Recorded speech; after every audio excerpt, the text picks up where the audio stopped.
All right, so we're back on the Labrador Energy podcast here, and we're doing it from home this time. And we have Oliver Sotra, comedian extraordinaire, right from his house on his iPhone. How's it going, Ollie? I'm good, man. It's good to have some human contact, some adult male human contact, even though it is video. It's been a few days, so my comedy skills, they might be dull. My conversational skills, they might be a little bit dull, but on the other hand, they might be when you go back to the gym after a week of no activity, so You've been working on your good. baby talk. So you're I've just been so work- the audience. The audience knows I've been you're stuck up in the house with a wife and a child. Yeah. Stuck is one way of looking at it, or blessed being another Blessed, way. yeah. Depending if the wife's listening or not. Mhm. But yeah. I'm not brushing up on baby talk. I'm brushing up on Disney songs. That's Okay. what I'm brushing up on. Yeah. Okay, so I've had a lot of time to analyze the details of all the Disney movies, the racism, the racism. Okay. the subtlety of it. It is what it is. What have you guys been watching? Hey, the subtle racism. You got.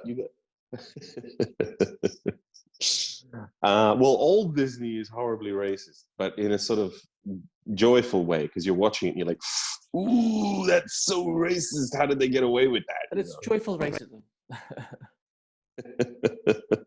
No, because you're watching them and you're thinking, wow, if they made that today, they'd get burned to shit. Although Mulan, my kid's favorite is Mulan, and Okay. Mulan is perfect. Like, it walks the line perfectly. It's not racist, but it's like deeply cultural, and there's a lot of Chinese references in there. Obviously, it being set in China, it's like it's saturated in Chinese culture, but they never stray over the line. They stay just on the right side of everything, and it's a great movie. Good one for little girls to If watch. I remember, Mulan, the hero. doesn't Mulan have some homoerotic themes as well? If I remember correctly. Isn't that the one where they're trying to basically they're in the army and everybody's like, oh, okay, is she a girl? Is she a guy? Oh, well, she's kind of hot for a guy. Oh, well, I guess I'm into guys now. Is that the one? Or maybe I'm just kind of like spoiled by the memes on the internet because the meme has kind of turned that into a bit of a homoerotic type of Disney special. Well, this being Berlin and having lived here a little while, I mean, we all get trained to see the homoeroticism and everything. But I think I don't think it's homoerotic. I mean, and it's not even sort of a cross-dressery vibe. It's kind of like she dresses up as a man to get in the army, and it's like all throughout history, great women had to pretend to be men in order to have their ideas accepted, published, or whatever. So there's always been that. It doesn't. Yeah, there aren't. I didn't. Now that, because I am an expert in Mulan, and I can say I don't think there's any homoerotic moments. I mean, I'll have to defer to your knowledge. Like I've seen it like I think 10 years ago, and the last kind of interaction I've had with it is just a lot of memes, on the internet. I've seen it twice this morning. Oh, Jesus Christ! Okay, and it's like 10 a.m. in the morning, so you guys got up early to get that done. Oh yeah, she wakes up and it's, I want to watch Mulan, and then for the rest of the day, I'm just like, the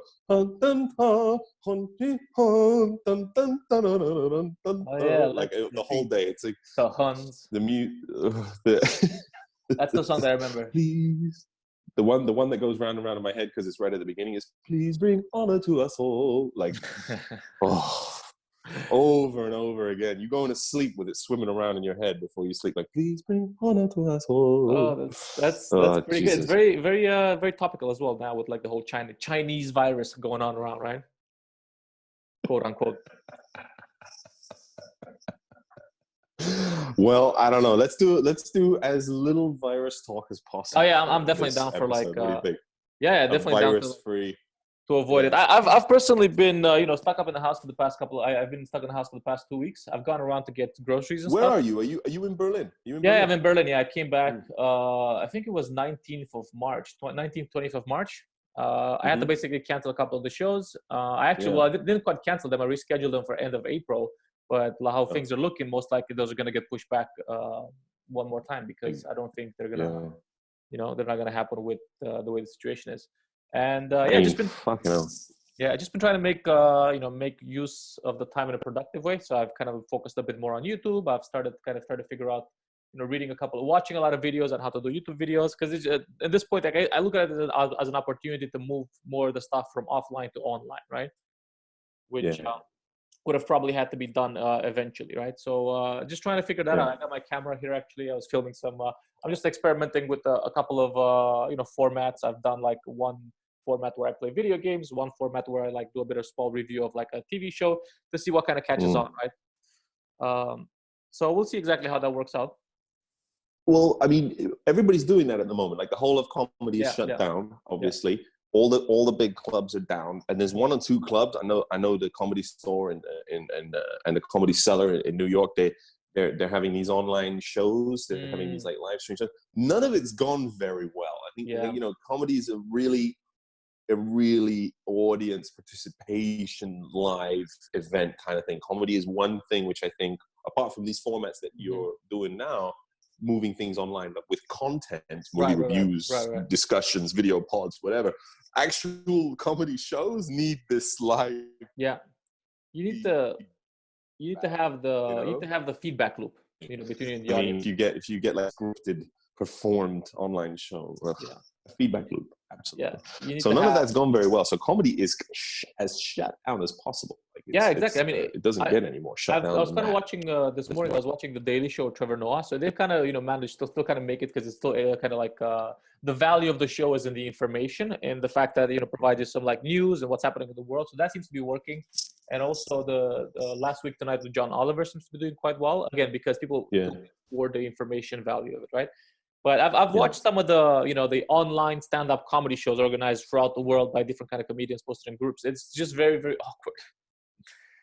Very awkward. Very awkward. It's like even a really good comedian is going to struggle with no audience there because there's no audience there. You can't hear shit. What are you going to do? A Zoom business meeting comedy stand-up show? Nobody wants to see that. Yeah, exactly. It doesn't work that great. I mean, what we've done is we haven't put them online. I've been doing some online joke writing sessions in the evenings around 7, with just like I think it was me, Anna, Daniel, sometimes Pascal, whoever kind of jumps in and whoever kind of reached out. But those are more just like chats a lot of times. But like streaming stuff online, I haven't been able to figure out how to do that. And I actually haven't really focused on it. Because I think long term, the streams, the value of the streams is like just in the moment. But I think I've been focusing more on like the evergreen content, right? To try to get it to have it there online, and have people discover it in a couple of months potentially as well. So it kind of still pulls views. Well, your feed, your content uploads have been the highlight of my feeds, because most of it's just been like death and depression, and then there's this Dragos up there like. Top 5 reasons to exactly. These BuzzFeed titles. How to fuck a heckler in the ass, like in 3 easy steps. Like that's been uploads. I mean, so, recently I've done like more. I've done one where I'm playing Pokemon Go. That one did terribly, but nobody wants to watch that. No. I could have told you that ahead of time. That's not a format that's gonna go well. I mean, you gotta experiment, right? I did one about like a keyword summary of Tiger King. I don't know. Have you seen Tiger King? Have you had the chance to look into that? I have. I'm 5 episodes deep. I haven't seen the last 3, but it's already been spoiled for me by the interwebs, of course. Okay. Yeah. What did you think so far? It's pretty insane, yeah. I mean, I fucking love it. It's madness. It's so. I mean, my dad lives in Florida, so I have had. Yeah, I've been there many times, and that is Florida. That's Florida. It's just, it is the most gun-toting, mullet-wearing, gator wrestling, swamp back kind of place, which in a beautiful, beautiful way. It's like Americana to its core. Right.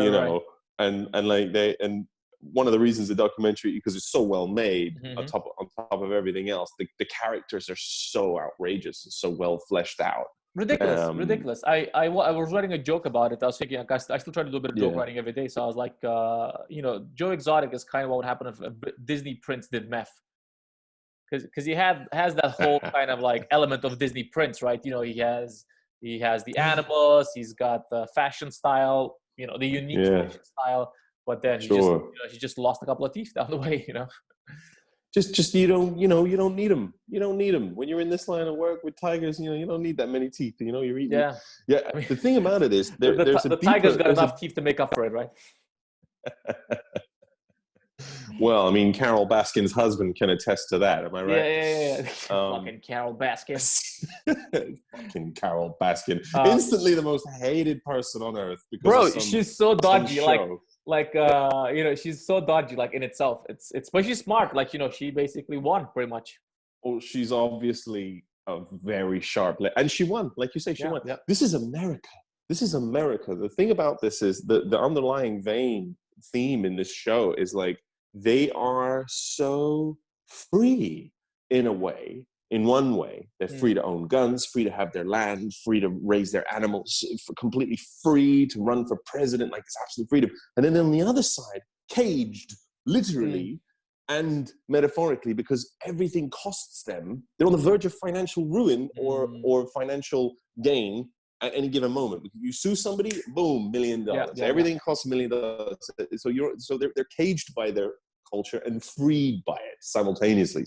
So it's fascinating to watch such a unique country because there's no more world you can live that. It just, it's madness. Having said that, it's like, are they wrong for having these tigers? Are they wrong? What do you think? Man, I don't know. Like, I don't know if you've. So basically, at the end of the whole series, I'm gonna give you a quick spoiler here. Film. It's just a statistic, so I don't think it's gonna spoil too much. But basically, at the end of the series, it says big on the screen that there are 10,000 tigers in captivity in America, and there are 4,000 left in the wild. There you go.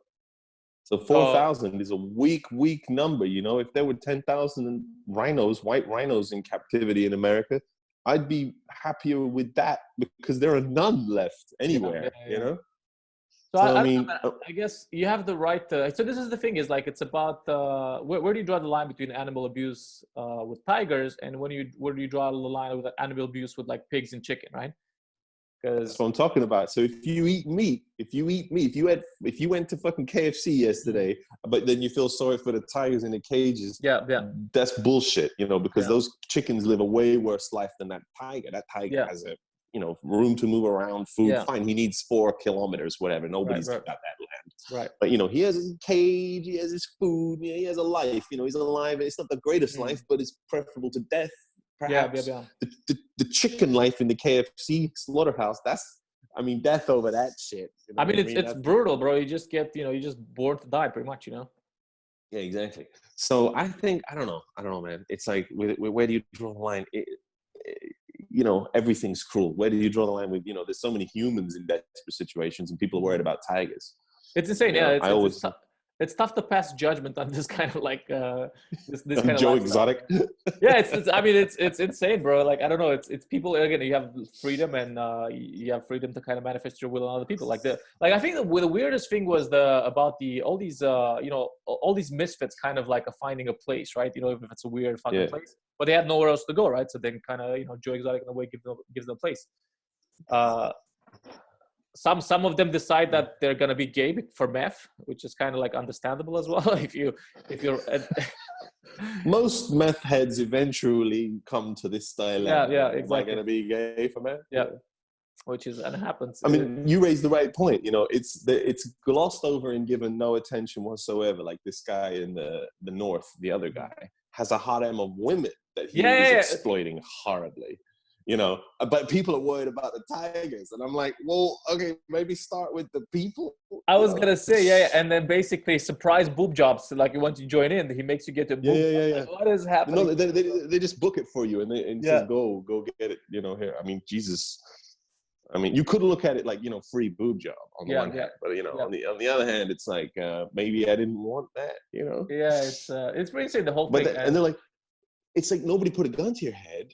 But on the other hand, it's like that cultural banishment thing, this disenfranchisement. Well, where are you going to go? I don't know where else to go. Blah, blah. So you're stuck and you're forced to make these choices. But the tiger doesn't have a choice. The woman has a choice. I think what it does well is like it just shows that this other side of America that's not that well, kind of like just the desperation of the people. Not everybody's. Living in New York and other stuff, and the whole middle America, is fucking a bit of a, still a bit of a wild. half of the time I would rather live, if I had to choose in the States, I'd rather live somewhere in middle America than in New York. You know, it depends. In New York, it's such an extreme city. It's the haves and the have-nots in New York. You know, on the one hand, I've got a quite diverse group of friends. On the one hand, I have a very successful doctor friend who lives on the Upper East Side. He's got an 8-bedroom square apartment, fucking Lamborghini in the garage. You know, he's living a high life in New York, loves it, got a view of the skyline out of his fucking kitchen. And then on the other hand, I got a friend who lives in Queens, you know, who hears gunshots every day. So it's like the haves and the have-nots over there. If you're doing well, then, you know, there are a few better places to live, but at the moment it sucks over there. So, you know. Yeah, I mean, especially New York with the whole kind of situation, but let's not get into that too much. What have you been doing? You've just taken a break for the past couple of weeks, or have you found an outlet? I've been loving taking a break from comedy. I got to be honest, because we had the tour booked. I had my tour. I had 6 dates booked. You know, it was going to be a decent little earner. You know, and it was. I was on this upswing of momentum. You know, I was killing comedy, and I was looking forward to having a little rest after the tour, but now that rest has been like forced upon me. So I've been like not switched off from comedy, but I was like, right, I'm gonna disconnect from it for a while and recharge anyway, because you know what burnout is like. For sure. And I wasn't, you know what I mean? I wasn't about to burn out, but I could feel it coming. You know, it's like when you have a gig that you don't enjoy. You know, you're doing great, but you're not living it. You're not feeling it at that moment. And then you're like, holy shit, you know, this has become my 9 to 5 now. Yeah. You know, and that's what I left the 9 to 5 for. So like, it's been nice to have a break. Yeah, I think the trick there is gonna be to kind of like always switch it up, and that's why I've kind of introduced the crowd work into the 1 hour shows, because that really kind of you know helps me. Then I go into the material, and you know I tweak stuff at the material, but the crowd work I think really helps kind of avoid that 9 to 5. It's more of a connection. Well, see, this is where you're a fucking machine with the material, you know, because you can churn out an hour and then the next night do a whole different hour and keep yourself fresh like that. But I've always padded my sets with crowd work because I wouldn't be able to survive otherwise. Right. Like I don't have that. I don't think I have the discipline that you have mentally for that. Like I have to relax a little bit, talk to people, get them on my side first before. I mean, I can't trust my material mentally until I've got them on my side a little bit first. You know, so I always feel happier doing crowd work in my set anyway. If I'm booked for an hour, I know I'm gonna do 15 minutes of crowd work. Right. You know, like I'm gonna make it so. Especially if you're doing a solo and you're going there's no MC and you're going up cold, I'm going to do 10 minutes before I even start. Right. You know, I'm going to talk to people in the front row before I go into my material. I'm going to MC for myself. It's interesting because like for me, it started the other way around. Like I was very like at the beginning, I was quite afraid of doing crowd work because I was afraid I wouldn't be able to think on my feet as fast. So then that's why I'd really focused on the material and be like, okay, I got to get them in the first couple of seconds. So I got all these like quick setup punchline jokes. Oh shit! A bit of a connection issue there. Can you still hear me? Yeah, I can hear you. Yeah, but at the moment I guess I'm kind of like I am kind of I'm trying to write jokes, but the problem is I keep writing jokes about the things that are around me. You know, being in the house, you know, fucking what's happening with the situation. Of course you are. And I think the situation is once you kind of get back into the scene, nobody's gonna want to hear about that as much because you know, I've been like over bombarded from the news, from Facebook. This is all the thing they want to hear about. So I'm trying to think about how to kind of write stuff that is a bit more out of this area. So, but it's been a bit of an issue so far. But I'll figure it out, I guess. That's another skill.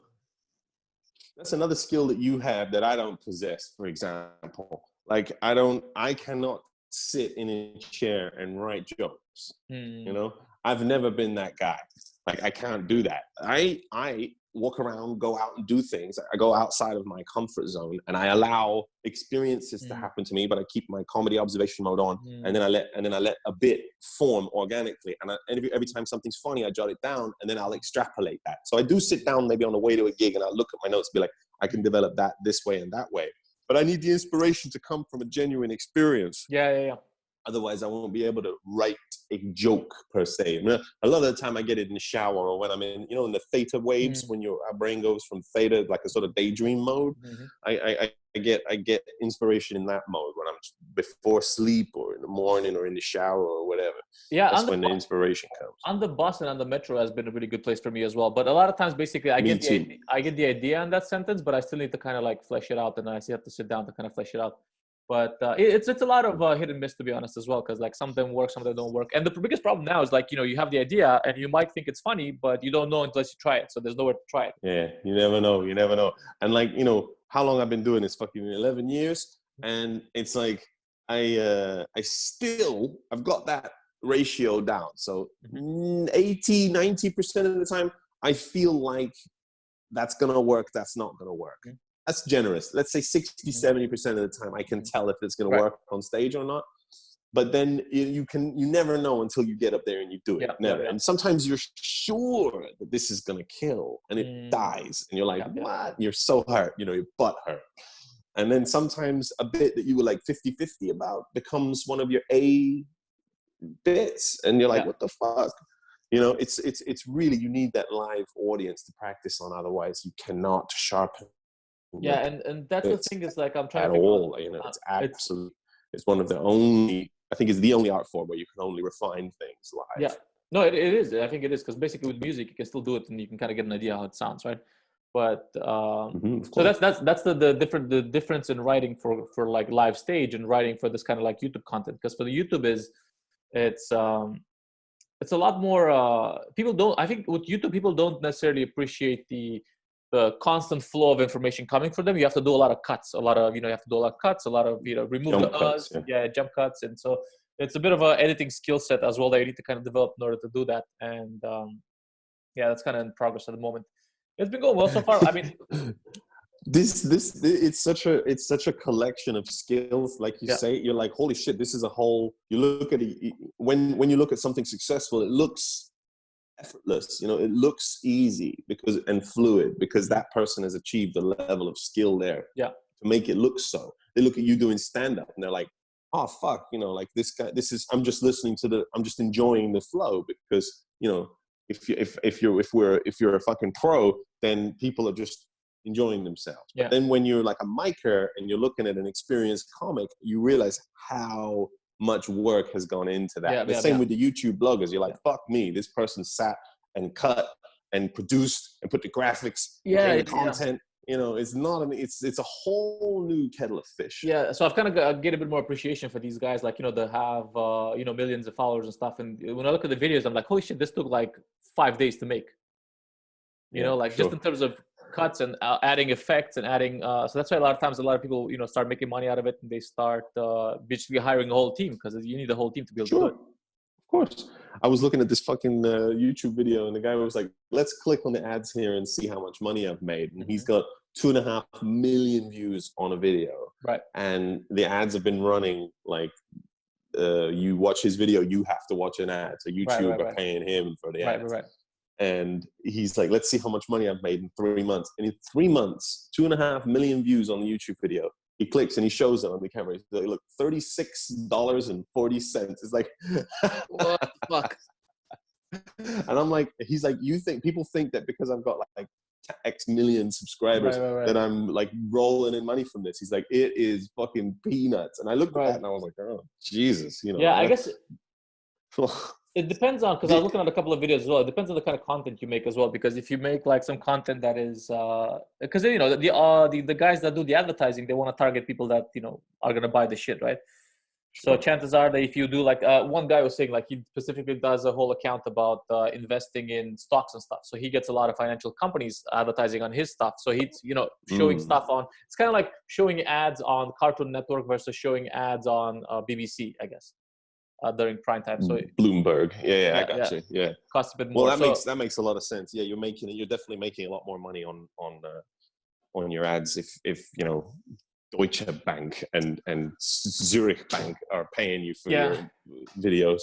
So then, again, like I think the issue is when you do comedy, in order to do comedy, you get good at comedy, but then the idea is how do you blow up, right? In order to blow up, you need to have an audience. But then exactly, you have to figure out who enjoys your content more. I think the same with YouTube as well. Like who gives a fuck about what you're saying, right? Who gives a fuck that I'm playing Pokemon Go? Well, not that many people, unless they're really into Pokemon Go, right? And I'm showing some form of skill into it. And then the other aspect is like entertainment. Okay, who wants to be entertained? But there's other options for entertainment. So it's quite a lot of. Would you say you're better at comedy or better at Pokemon Go? Because I know you have some high level skills in the Pokemon Go. No, I'm definitely better at comedy. I'm definitely better. There's people out there that are gonna destroy me at What you're saying is that you suck at Pokemon Go. Is that what you're saying? Yeah. And it's a lot more. I guess it's a lot more accessible skill to develop, like Pokemon Go, because it's just like you sit behind the phone, you play. Whereas with comedy, it takes a bit of putting out yourself out there. You have to do all this stuff. I mean, wait, hold on a second. Is this 2012? Hold on a second. I'm just checking if Pokemon Go is technically 2016 it came out, but okay. Sorry. Now they integrated a whole option where you have to. No. It's so funny. Where you can battle other people, so it's pretty fun. But okay. Yeah, let's talk a bit more about how you got into comedy. Like, how did you you started off in the UK or did you start off in Serbia? I started off in the UK. I started off in London when I got into comedy. I actually went. I was always I wouldn't say massive comedy fan, but like I grew up with an old VHS cassette of Eddie Murphy Raw, and I used to watch it over and over and over again. I knew the whole thing off by heart. And Eddie Murphy was my hero, when I was a kid.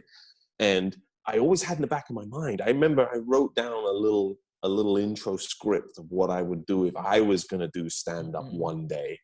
And then a friend of mine, it was totally out of my head for a long time. Then a friend of mine took me to an open mic for fun as audience members. And he signed up to perform. And he said, "Oh shit, I'm super nervous now. Could you sign up to perform as well so that I have somebody else to like die with?" And I was like, "Yeah, sure. How hard can that be? It's going to be what 5 minutes of making jokes? I'll be hilarious, right? Easy peasy, yeah." And so, yeah, easy peasy. So he went up and embarrassed himself horribly. And then it was my turn. And I there is a video floating around on YouTube. I actually found it a couple of months ago. There's a video of my first ever gig. And fuckers like you and stuff, you'll never see it. Like, I'll bury this fucking video. Like, I'm never gonna ever let anybody see this video. And I did not do well, and I've seen a lot of first timers go up in the last several years, obviously. And I was particularly bad, even by like first timer standards. I was terrible. And at the time, I got off and I was not happy, right? And I was like, well, fuck this. My attitude for things is like, well, I'm not going to let that be the time that I went on stage. And so I worked really hard all week, sat down writing stuff. Really, I'm going to go back and I'm going to kill this. When I went back, it was at this shitty open mic run by an amateur comic himself who only had 20 gigs under his belt, 2 hours outside of central London at a place called Sutton. Like 2 hours from central London, zone 6 and beyond. And I went up and I got 2 half decent little laughs, right? Of my 5 minutes. And then I was hooked. It was like heroin in the veins. When I got those little laughs, I was like, that's it. And then I jumped into it hard. I was doing the open mic scene in London for a couple of years. And it is brutal in London, the open mic scene. You'll drive hour and a half to a gig across town to do 5 shitty little minutes and you'll die and the room is full of other comedians and you're thinking to yourself, why am I doing this? Like, why am I putting myself through this? Right. And a couple of times, I had some awful hecklers and I wasn't aware of the etiquette of things. So I'd stop my act and be like, shut up or I'll come down off of this stage and shove this mic in your mouth. You know what I mean? Like, that's one way of dealing with a heckler. Yeah. I'm 2 meters. I'm like half a meter bigger than you. I can't do it. What makes you think there's an invisible wall? I told him, between us off the stage. What makes you think I won't deep throat you with this mic? And the guy's like, oh. And I didn't realize that you're supposed to. And obviously, the room died. The energy died. The MC wanted to kill herself. She was like, oh Christ, And I just like mic dropped and left. And I was like, fuck comedy. I don't want to be like, this is not how you handle things. I was such a noob. And I didn't even handle my intro well. I've seen other micers jump into a comedy scene and like really acquit themselves properly. I did not make any friends. Right. I didn't do anything right, in my opinion. But it did give me a grounding, you know, like I got to know this. I still enjoyed it a lot. And then, you know, what was it like? I started to do better, and I had just gotten myself a couple of showcases, and I had just booked some good rooms, like the Top Secret room in Covent Garden and stuff, like a really good comedy room in London. And then I moved to Serbia. You know, my life took me there, and then I did years there. But there, it's like a smaller scene, so you rose to the top Much within faster, a couple of months. Right. You're already. I was on TV, the newspapers, and I had no right to be there yet, right. in my opinion. You know, but then after a year of that, because every time, I mean, I'd have a packed out house of 300 people coming to see my solo show, and I'd murder, you know, because in all Serbian, these people in English. In English, okay. In English, because I did some Serbian sets, but it was way more popular. They wanted this foreign content. The English, okay, interesting. You know, they wanted this foreign content. Right. It was way more popular for the English Serbian life, despite the fact that I was half Serbian. I had I was genuinely British and genuinely Serbian. So it was, it struck this chord. It became super popular with them there.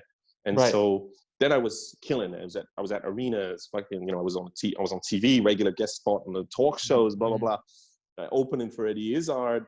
And I was at the top of the scene there.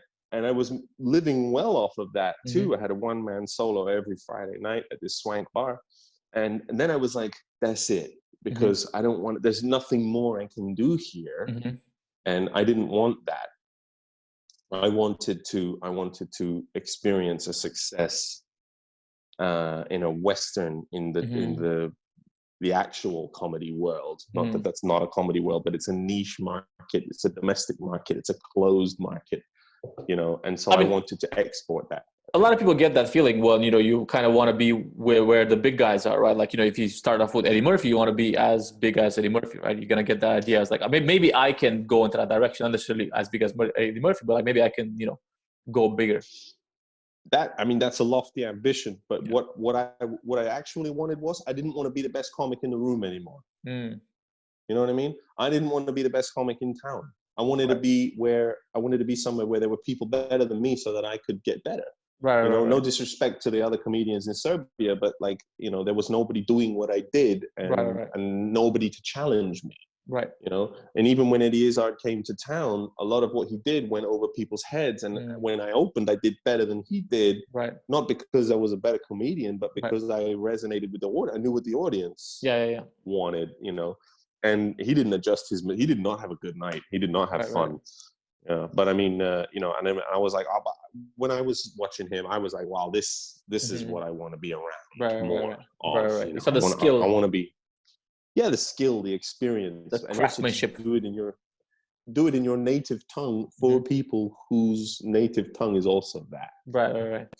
So that was something that I really aspired towards, and that's why I left. I left Belgrade and I moved to Berlin, and I've been back to London a couple of times, but I don't know, London is not something I want to. The UK market is also very closed, despite the fact that it's a huge market. It's also closed. There's only UK comics doing the UK scene, and their imports have to become Anglified, even if they're Canadian or Australian or Irish or whatever. They have to become Anglified in order to do well. Yeah, that's one of the issues they I don't have. Export very well. When I went to the UK, like I did a couple of gigs there, and I went to, you know, I think I went to what's it called, the Bill Murray, one of the. Anyway, the point was, like, a lot of the comedians are quite good, but a lot of the material is very, like I said, British oriented. So I was like, okay, if they go out in Europe, a lot of people can be like, oh, okay, what the fuck is that? Because there's a lot of colloquial terms and there's a lot of local kind of flavors. For me, I've always kind of wanted to be like international kind of type of relatable material, right? So I have material that relates, you know. I kind of like the way that I thought about it. That's what we do now. Yeah. And I think it's quite good to do in Berlin, because Berlin has this kind of super dynamic, super diverse kind of like global community, you know? Like I wanted to, so for me, my material, I wanted to be like the stuff I saw on the internet, right? So for example, I was in Romania, but I could relate to the stuff on the internet. So then that's kind of like how I think about it. You know, if it's on the internet, most likely anybody that's kind of on the internet can relate to it. Absolutely. And where did you start? Did you start in Romania, or did you no, start in I've never kind of done. I started in Singapore. So basically, funny thing, when I first started doing comedy, basically I was in when I first started kind of getting into comedy, I was in Japan. I was working in Japan at the time, and then I was watching stand up. I was watching a lot of Dave Chappelle, and I was like, oh, I wonder if there's any stand up. And some of my one of my friends was like, maybe you should do stand up. And I kind of thought about it. Oh, maybe I should look into it. And I ended up basically going to an open mic in Japan. I didn't perform. I was just in the audience. And I was in that audience, and basically one of the guys at the open mic said, the host was like, guys, we have a special comedian in town tomorrow. He's just visiting Japan. Maybe we're setting up a small impromptu show for him. Bring your friends. And I didn't know much about the comedy space at the time, but the comedian was basically Hannibal Buress. I don't know if you know Hannibal Buress. Yeah. Hannibal Buress and Eric Andre were traveling to Japan at the time.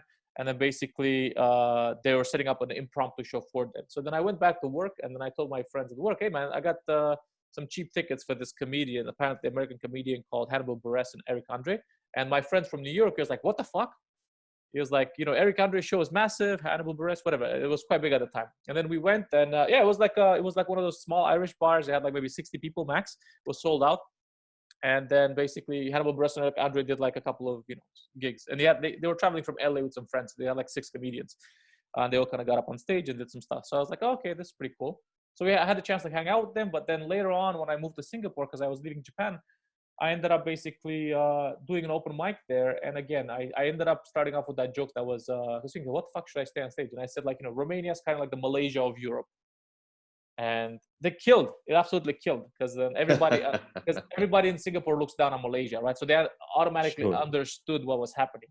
And then I did a couple of shittier jokes that didn't quite work. I had the video, and I was looking at it a couple of months ago, and I was looking at the floor. Obviously, confidence issues, but the fact that one joke kind of killed, I was like, oh shit, again, hooked, right?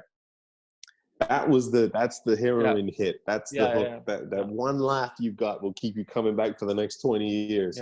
Because they automatically kind of like understood the this analogy of the Malaysia of Europe. Of course. And then just kind of I had the same thing. I was holding the mic down by my sternum the first night, instead of it being right up by my face. Like, and it seems to be this universal thing. Nobody knows how to use a mic until they're 10 gigs deep. I mean, it wouldn't have killed somebody to tell me. That's the thing about like the London scene. Nobody's going to tell you shit. Nobody's going to help you. Nothing. Here, I've seen people coach everybody, help them. The fuck, Because I guess there's not as much money involved, right? So nobody's losing out anything, and everybody wants to see good comedy. I feel here people want to see good. I don't understand that attitude. That people have. They're like, am I taking money from you by doing well? It's like if somebody around me is doing really well, then I can learn from them or be around them, and it benefit me. I don't want them to do worse, to leave more for me. There's this mentality. There's plenty to go around for everyone. It is only a question of good content. The better you are, the more you'll succeed. But there's a lot of people who have no business doing comedy, who have this drive to stay in it, and they sap the energy of the creative ones, and that's something, and it's like negative, it's like snipey after. But the thing is, you get a little bit of a thick skin to that, and you just have to you don't let people psych you out. If you're not friends with them, I always use the kung fu analogy, because I trained kung fu for over 2 decades, and it's like, we can train. It's a safe space in our school. And when you go to other schools, they're there to psych you out, hurt you, embarrass you, blah blah blah. You can't train there. You have to go there and fight in a way. You're not there to really learn. You have to kind of, it's counterintuitive to what it actually teaches you, but then you have to factor in like human psychology into things. Same with comedy. If we're sitting down having a joke writing session, that's a safe space. But if you go into a new scene and you're dipping your toe in there, everybody's out to fuck you. Everybody wants to see let's see what this guy has, right? Let's see what you got. And you gotta go. Yeah, exactly. And no matter what you do, they're out to take little bites out of you. Because if you're better, they don't, they don't like you. And if you're not as good, then they can stuff you. You know what I mean? I think the one thing that we don't have here is like maybe like not as much as the UK is like the hierarchy thing. Like especially in Japan, like Japan is a very kind of like the place where you know, basically the more you're around, the more you promote, right? Like in terms of like the company structure. So I think I had the impression that was how it was in the US as well, in the UK as well. You have to be around for a couple of years to do the big clubs. You have to be around for, you know, you have to put in your time. This idea of putting in your time. To the extent that your talent is almost irrelevant. Yeah. Which is again, which is ridiculous, right? Which is madness. It's like, you know, I've smashed and come up to the promoter and been like, yo, put me on your other club tomorrow. Like your lineup is weak. And he's like, yeah, but this or that person's been in here for 12 years. And I'm like, so? Yeah. Like I just saw them bomb with some outdated hack shit, you know, like what? And that's what I like about America. America is like a meritocracy. You're funny, up you go. Yeah. You know? And I more think or less. Yeah, I guess it also kind of depends on, I mean, it's also a bit of, and I think a lot of people don't understand the part about like, you know, promoting yourself and networking, right? There's also a bit of like self-promotion. A lot of people are kind of like, you have to be able to have that confidence, you know, on stage and off stage as well to say, hey man, you know, put me on this stuff and ask for things, right? Because I think a lot of comedians like shy away from the promotion aspect and they're like, you know, why are you asking for people to follow you on YouTube? Why are you asking people to give you a review? I'm like, bro, fuck. You know, See, I would never condemn somebody for doing that. I'm just gonna let my mic do the talking. You know, I used to be a little bit of a comic in that way. I used to be like, let the cream will rise to the top. And lately, people like you more than anybody have taught me that is a very important tool in order to become, to expose people to your presence. You know, that's something very like online or offline. You need to promote more. I need to hang out after the shows. I need to talk to the promoters. I need to, you know, form more relationships and not just be like, bye. You know what I mean? Yeah, because that doesn't, you know. I mean, if the thing is, that's the thing is that you have the best jokes ever, but if nobody knows about you, then that's an issue, right? Because and I think now as well, it's a lot more difficult to kind of rise to the top with the amount of content that there is online, right? There's so much, you know, high quality content from like Netflix and like just YouTube guys that are just doing these really funny skits and stuff. So as a stand-up, pure old school stand-up is still, even online, it's hard to find really good content because the best content, good comics, they keep offline. Yeah, this is true as well, yeah. And I mean, but the thing is with the model of getting a huge online presence is you'll be able to fill rooms, you know, you'll be able to fill rooms to come and see you live. That's the thing. You get yourself a following and then you're where you deserve to be. Yeah. You know? So like, you know, you're a good enough comic that people deserve to see you perform. So you're giving them the platform by doing all the online work behind the scenes. You're giving them what they deserve, which is part of the game, you know, which is something that I've learned to at least try and learn how to do. Yeah, it's quite tough to kind of get that done as well, because again, it's all these like skills that apparently they kind of conflict. You have to kind of bring them together. You know, left side, right side of the brain kind of coming together. Sure. But I guess that's where this pandemic kind of comes in. It's an opportunity to kind of focus a bit more on that and try to get you know, the. I've also been. I was like, I'm at home. I'm learning German. I'm learning Italian. And I'm learning Japanese. Like I'm spending at least an hour a day learning languages because I love languages, you know. And I've got myself a hardcore kung fu workout regime going. I'm all like not quite abs, but like I'm working out every day. So I'm using this time. I'm using it. I mean that's very good. I haven't done a lot of workouts. I think that's where I've kind of been slacking. Yeah, I can see you're looking a little soft around the edges there. Yeah. I've been walking around, and I guess, you know, Liverpool is not the best place to walk around because I guess you get more depressed as you walk around here during the day. Yeah. Because I guess, you know, obviously majority of people stay in the house, so there's a lot of unfortunate characters left on the streets. You know what I mean? So like it gets a bit depressing to walk around, especially like I walked into the metro the other day, and then basically like almost 5 homeless people, you know, jumped on me for money, right? Because it's happened to me in Neukölln before. I was on the carriage, and there were nothing but beggars and homeless people on the car. I was the only passenger.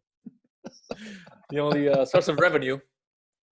Right? And they were coming at me like zombies. I'm like, the fuck away from me. Don't make me put my foot in your ass. Yeah, it's a bit of an unfortunate situation because, like, obviously, you know, Berlin has this kind of. I think it does have a culture where people do donate quite a lot to these homeless people.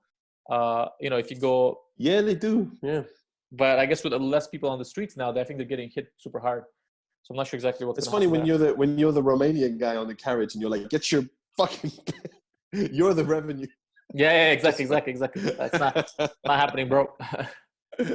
But I've seen, like, you know, some guys, you know, one of the funniest thing I've seen on the metro, and I was thinking of doing this as a joke, and I actually gave money to this person.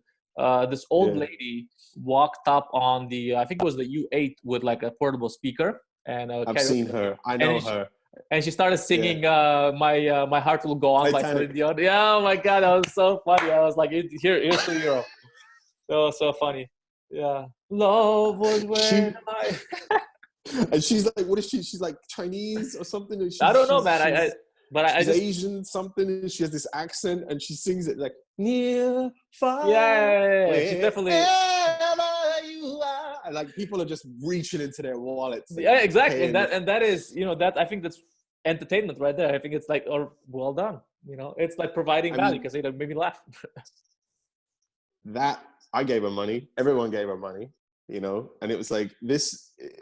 It's almost, there is the element of like, you know, dance monkey dance for me, which is a shame. But on the other hand, it's like there was this Indian comic, I can't remember his name. He just started. He was here in Berlin, and he had this really funny joke where he was like, people walk up to me in their sweatpants here and ask me for money. It's like, I'm from India. You know, the standard of begging is so much higher. A guy will walk up to me and swallow a sword to get a few rupees out of me. Like here, and like, so my standards are higher. Like I want to see you do something special for me to pay you. Which I completely understand. Yeah. Yeah, it's exactly. So, you know, it's people. You know, it's competition everywhere. Even in the. Are you looking forward to getting back to comedy, or are you enjoying the downtime, or what? I mean, I was enjoying it for the past 2 weeks. I think now I'm kind of going a bit crazy, to be honest. I'm like, all right, I want to get out there and, you know, perform. Because you know, even with this YouTube thing, is like, you know, I ask myself the question is like, do I see myself being a full-time YouTuber forever? It's like, I mean, I would love to have this, you know, maybe combine comedy and YouTube and do like, you know, a bit more of you know, vlogs at the comedy shows or whatever. But then obviously I still want to do the, you know, the performing in front of the audience. That's still where I want to go, right? Of course. And I also kind of now, you know, I was getting super tired of the road, but I kind of miss the, you know, being on the road and meeting these new people and, you know, having a chat with them after the thing. And, you know, I think you might have, you know, obviously can relate to this, the fact that when you go to these different places, you and the people don't have as much comedy there. You really have this feeling where you're really blowing their minds, right? Yeah.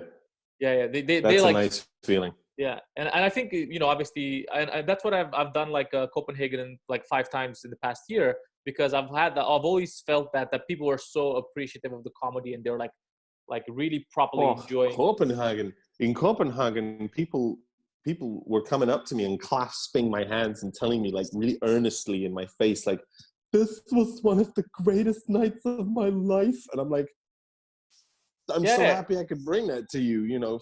Fuck. And it's really, it's really that kind of element of, oh man, this, like, people that really appreciate it, right? Like, they're like, holy shit, I was not expecting. And especially like, for, you know, a lot of the guys, they see, you know, they see it on the Louis C.K.'s of the world. They see, you know, all these really good comedians from the US. But I think when they see someone from their region or from Europe with some really strong content, they're really like, it really feels like, holy shit, we had like such an amazing time, you know? That is rare though, to be honest. Like, you know, you are a gigging comic with however many thousands of road gigs under your belt. Like, there's not that many comics doing what you do even in Europe.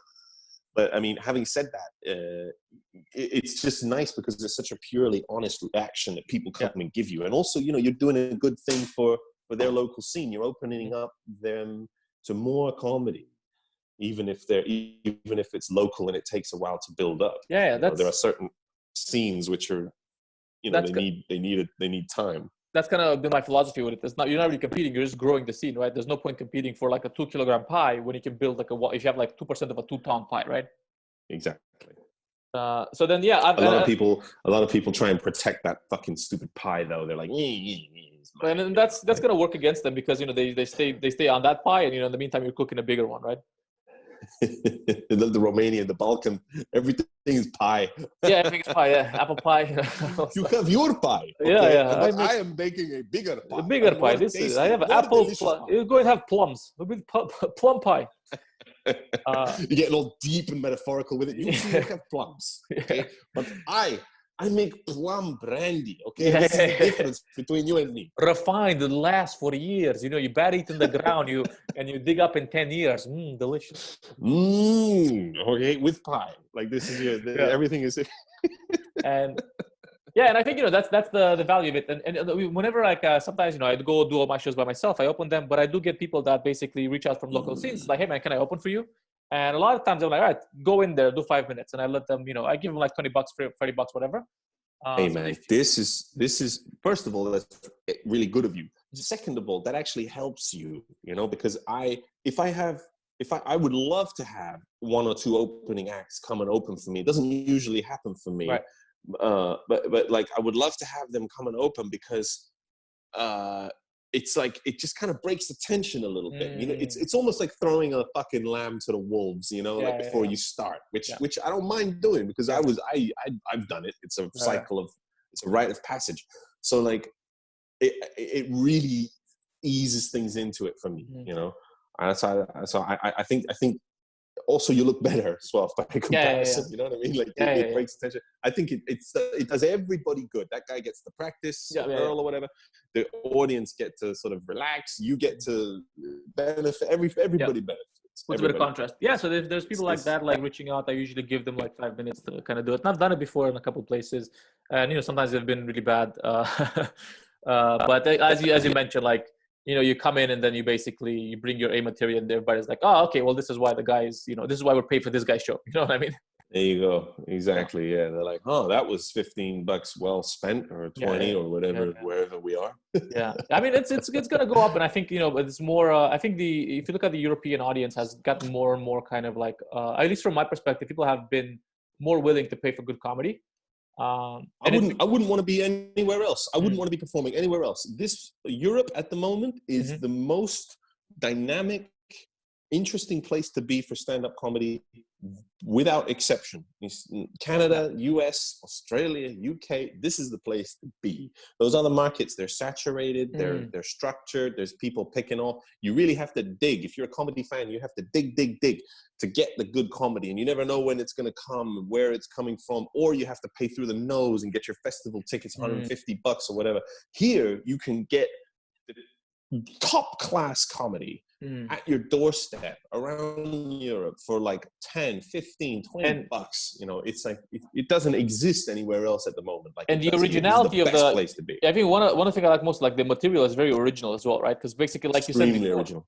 Like you said, when you go to the UK, you have to kind of British fire a thing. In the US as well, you have to talk about like all the kind of common denominators. The Trader Joe's, the Starbucks, whatever they are there. But I think from Europe, I've seen like a lot of really unique and interesting material, right? Like these unique perspectives that you don't really get from mainstream comedy. That's why I think I enjoy it quite a lot. Because you have to appeal to everybody. If you're going to do comedy in Europe, you have to appeal to all strata of society. It has to have a pan-European appeal, which is in essence a global appeal, because there's Asian, African, North and South American all here, and European, west to east, south to north.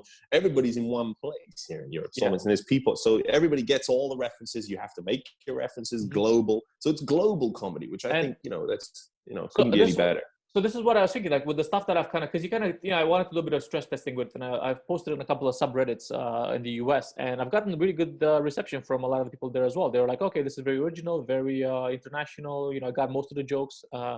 And it seems like we're definitely on the right path of like translatable material on a global scale, right? Yeah, couldn't agree more. Just gotta wait and see exactly you to grow it even bigger, because I think the problem is like a lot of the mainstream kind of like platforms for giving you the exposure haven't gotten there. But I still think like there's no point waiting for the likes of Netflix and other places. I think YouTube's gonna be the direction to go. I don't know, man. I mean, I think you're absolutely right. I think you're right on all counts. Having said that, if and when we get back to it, like it's gonna people are gonna be desperate to do things. It's gonna be a great time to be a comedian when things go back to normal. And I It's really going to hope be a great time. I really hope we're gonna have the same level of hunger from the audience as well, right? Coming to. I think so. I think we'll have a massive hunger from everybody. I think everything's going to be, exactly where it needs to be when it happens. Because by the looks of it, we're probably gonna get back to it maybe like end of May, June, most likely, the way that things are looking. I'd say after the summer. I mean, you're think more of an so? optimist than I am. I think by autumn, nobody can predict anything week to week at the moment. So that's it. I mean, we're hoping early summer. I'd say realistically it's going to be later than that. But who the fuck am I and who the fuck are you? We don't know. We're gonna have to wait and see what the world dishes us up. In the meantime, you know what I'd recommend for you? A prison workout. Look up on YouTube or Google it. These are the prisoners, the California State Penitentiary prison workout regimes, because you're indoors a lot. This is a way, because you're looking kind of soft. I've seen you looking lean and gorgeous most of the time. Right now, you're looking a little bit like you've got this quarantine belly thing going on. Perhaps, yeah. I haven't, to be honest, I haven't been doing a lot of exercise. I'm just kidding. I'm just fucking. I mean, I'm feeling like I should do more exercise. Prison workouts. Look up the prison workout, indoor prison workouts. They're amazing. For confined space, you can get a real sweat going, get some muscle mass. Right. And you know what they say, healthy body, healthy mind, right? Well, it's as healthy up here as it's ever going to get. From here, it's just a downward slide, my friend. What was I going to say? Like, are you getting any more material from hanging around? Are you getting a lot of family material from hanging around with your daughter and wife? Some. I'm getting some family material going. I got some interior material. I've had a couple of moments of inspiration. Some interior material, I've got a lot of bits about chairs now. You ever notice? Forks and spoons. When you sit on a chair and stare at four walls for 18 hours a day. No, I had a bit the other day. I can't remember it now, but I wrote it down. It was this long fucking ranty bit, which I really like. It'll take a little energy to deliver, and it'll go somewhere in the middle of the set. But I'm very happy with it.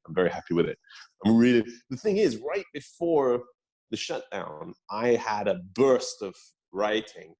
And I did your new material show, and I had, in my estimation, about 15 new minutes. That was you did a really good set, and a lot of stuff was new. I think that we need to keep that show around and maybe even do it. Oh, I love that show. That's one of my favorite rooms. Oh, the whole thing billed as new material, and you go in there relaxed, and three of us experienced comics doing throwaway jokes, and the audience. Oh, I loved it. I fucking loved it. Yeah. I liked the audience was really into it. I think we did a good job of marketing that, because the audience really knew what they were getting in, and they were like on board to kind of see what was happening. Yeah, exactly. And all of us, everyone had very decent new stuff, in my opinion. Like really good stuff. And I was, and for the week following that, I did like all my new material, and I was very happy. I think I have about 15 new minutes, which is obviously, a huge amount. Yeah, of course. Yeah, I'd be happy with 30 minutes in a whole year, but like in 3 months, I had 15 minutes come up. And I'm itching to get back to that. I wanted to develop that needed a couple more months of work, and then I've got some more. So I've got so much work to do when I get the rooms back. Yeah, this is gonna be everybody's gonna be fighting for stage time even more now when it kind of comes back, right? Well, let's see. Pretty sure we can walk into most rooms though, there, buddy. The question is, let's see what happens with the bars, because I'm kind of concerned about the bars. Let's see if they kind of manage to pull through with it. I think the Berlin government has given them a couple of grants to help them through the tough times. Did you get your grant? Yeah, I got it. You got it? So that worked out well.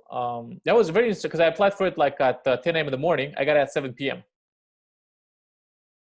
German efficiency, right? I missed the deadline, but apparently it's opening back up on Monday, so I'm going to try.